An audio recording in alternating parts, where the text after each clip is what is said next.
Fantastique, science-fiction, créatures monstrueuses, les domaines de prédilection de Lovecraft en fait un auteur à part dans la production littéraire américaine.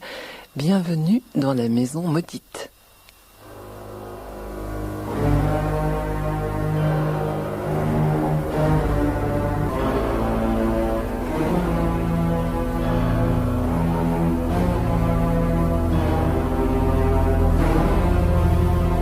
La Maison Maudite, récit aménagé d'après une nouvelle de Howard Phillips Lovecraft.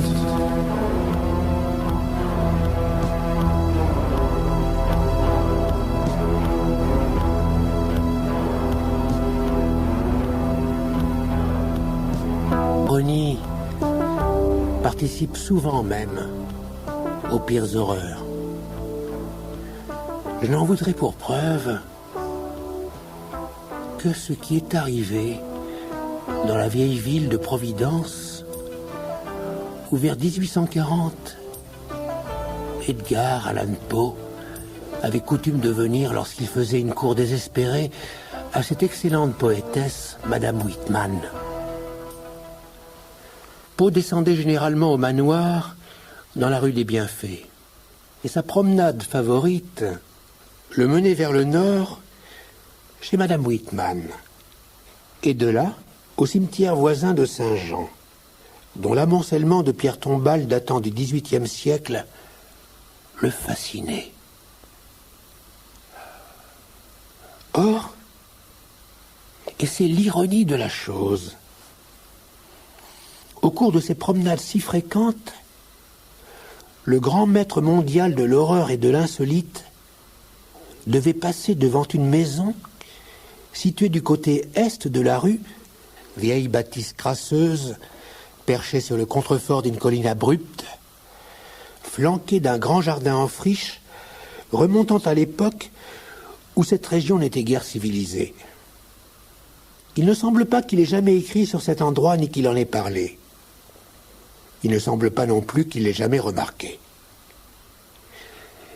Et pourtant, cette maison était et demeure le genre de construction qui capte l'attention des curieux. Ferme, ou à moitié ferme à l'origine, elle ressemble aux maisons coloniales de la Nouvelle-Angleterre au milieu du XVIIIe siècle.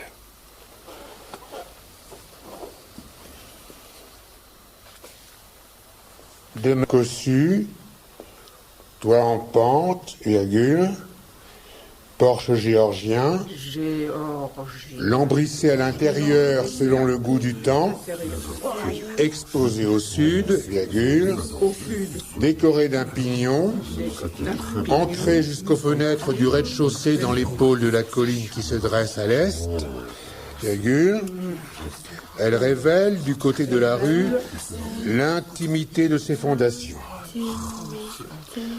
Au début, le mur occidental se trouvait à quelques 6 mètres au-dessus de la pelouse qui descendait jusqu'à la route. Point. Mais l'élargissement de la rue à l'époque de la Révolution réduisit cet espace et révéla les fondations. De sorte qu'il fallut construire un soubassement en briques qui, murant la cave du côté de la rue, fut percé d'une porte et de 2 fenêtres au niveau du trottoir. Lorsqu'il y a un siècle, celui-ci fut établi. Le trottoir. Le trottoir. La pelouse disparut complètement. Edgar Allan Poe, dans ses promenades, ne devait apercevoir qu'une simple surface de briques grisâtres, dominée à environ 3 mètres, par la masse vieillotte de la maison à bardeaux. La propriété elle-même escaladait la colline et s'étendait jusqu'à la rue Wita. L'espace situé au sud de cette maison, qui donnait sur la rue des Bienfaits, dominait bien entendu le trottoir. Et formait une terrasse bordée d'une grande mur. Traînait des urnes en ciment et brèche, trouées d'un perron étroit. Qui menait à l'intérieur par une sorte de canyon.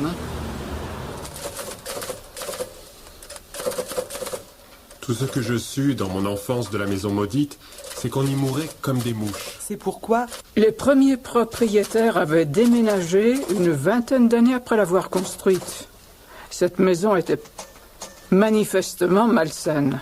Sans doute à cause de l'humidité Et des champignons qui poussaient dans la cave. Des courants d'air dans les couloirs ou des miasmes dans l'eau du puits.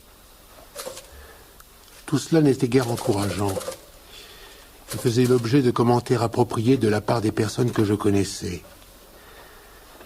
Mais ce sont les notes prises par mon vieil oncle, le docteur Elihu Whipple, qui me révélèrent en détail les présomptions vagues qui s'étaient formées chez les domestiques et les petites gens de l'époque. Présomptions qui ne transpirèrent guère et se trouvaient bien oubliées quand Providence... Providence est la capitale du Rhode Island. Territoire. Situé entre New York et... Boston.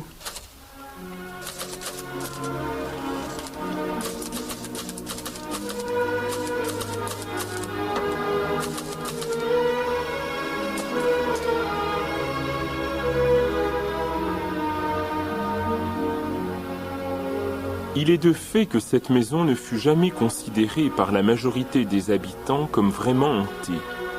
Ce qu'on ne pouvait contester, c'est qu'un nombre imposant de personnes y mouraient ou plus précisément y étaient mortes. Ces habitants n'y étaient pas morts de mort violente. Il semblait plutôt qu'ils y avaient perdu peu à peu leur vitalité, de sorte que chacun d'entre eux avait succombé, plutôt qu'il n'aurait dû, à certaines faiblesses de leur tempérament.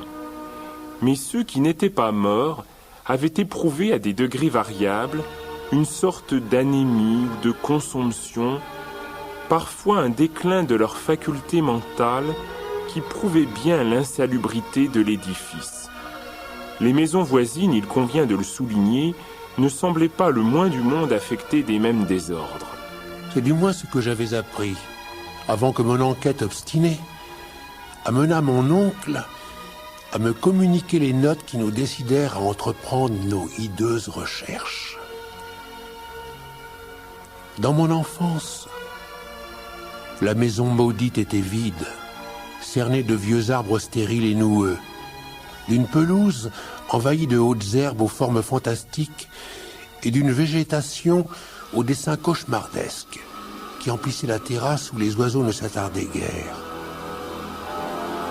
Avec mes camarades, nous passions en hâte devant cette maison et je me rappelle encore nos terreurs enfantines.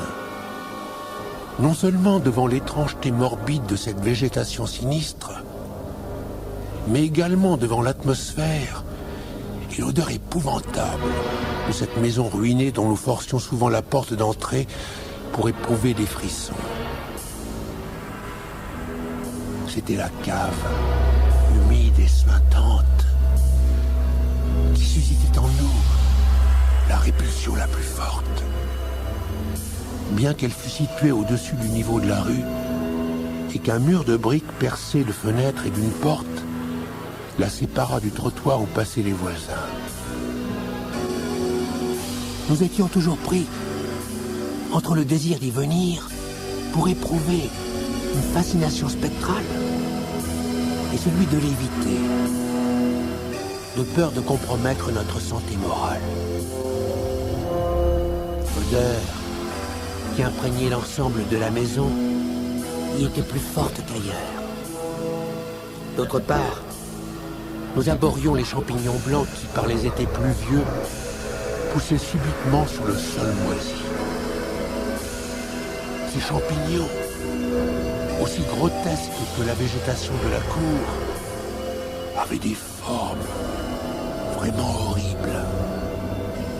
C'étaient de repoussantes parodies d'agarics et de pipes indiennes dont nous n'avions jamais vu les modèles.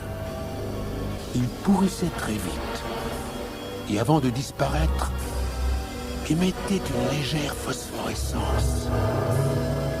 C'est pourquoi les gens qui d'aventure passaient par là la nuit croyaient apercevoir des feux follets derrière les vitres brisées de ces fenêtres diaboliques.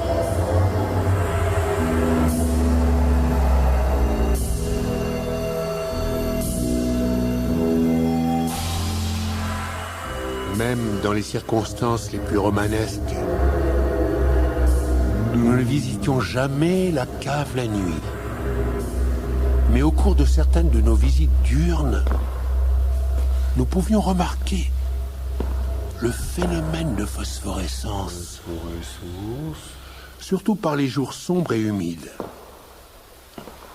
Nous avions également le sentiment de percevoir un élément plus subtil, un élément fort étrange qui ne pouvait être tout au plus qu'une suggestion. Je veux parler d'une sorte de dessin nébuleux et blanchâtre sur le sol battu. Un vague dépôt mobile de terreau ou de salpêtre que nous croyons parfois pouvoir détecter au milieu des moisissures, à proximité de l'énorme cheminée de la cuisine souterraine.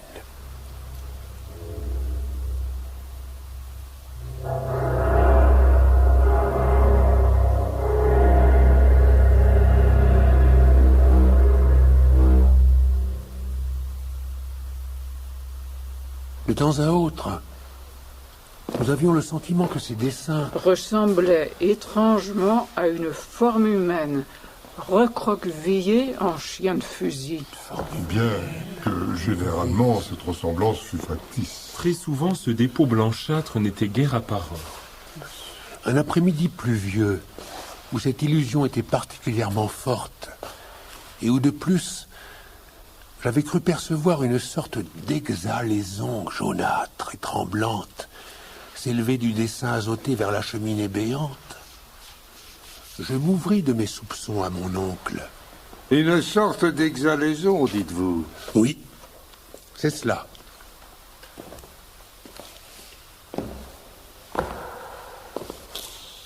Quand je devins homme, mon oncle me communiqua les notes et les faits qu'il avait réunis au sujet de la maison maudite. Le docteur Eli Whipple. Dr. Whipple était un médecin traditionnaliste et fort équilibré de la vieille école. Vieil homme à cheveux blancs, toujours rasé de près, historien remarquable. Votre vieil oncle, Elihu Whipple. Elihu Whipple. Lorsqu'à force d'insister, ma curiosité d'adulte extorqua à mon oncle les histoires dont je cherchais à percer le mystère, il étala devant moi une étrange chronique. Cette longue histoire, statistique et rébarbative dans sa généalogie, contenait cependant toute une suite d'horreurs tenaces et de malveillances surnaturelles qui m'impressionnèrent encore plus qu'elles n'avaient impressionné le bon médecin. Les événements isolés se recoupaient d'une manière étrange. La première révélation me lança dans une recherche exhaustive et éperdue qui se révéla désastreuse pour moi-même et pour les miens. Car mon oncle insista pour m'accompagner dans l'enquête que j'avais entreprise. Et au terme d'une nuit dans cette maison, il n'en revint pas. Je me sens bien seul, sans cet homme merveilleux, dont toute la vie ne fut qu'un tissu de vertus honorables, de bon goût, de gentillesse et d'érudition.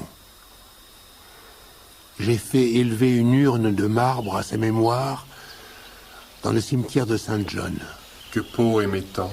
L'amoncellement de ces pierres tombales le fascinait. Un détour obligé après sa visite chez Madame Whitman. Petit bois et grand saule sur la colline. Sur la colline. Où les pierres tombales se pressent entre la masse vétuste de l'église. Les maisons et les murs de la rue des Bienfaits. L'histoire de la maison, noyée dans une marée de dates, ne contenait rien de macabre. Qu'il s'agisse de sa construction ou de la famille honorable et cossue qu'il avait érigée. Cependant, dès le début, une sorte de calamité, dont les événements ne devaient que trop bien confirmer la nature, s'était manifestée. La maison maudite fut d'abord habitée par William Harris et sa femme, Robbie Dexter, et leurs enfants, Elkanah, né en 1755, Abigail, né en 1757, William Jr., né en 1759, et Ruth. Ruth, née en 1761. Harris était un grand marchand et armateur. Harris avait fait bâtir le maximum de ce que pouvait offrir une fortune moyenne.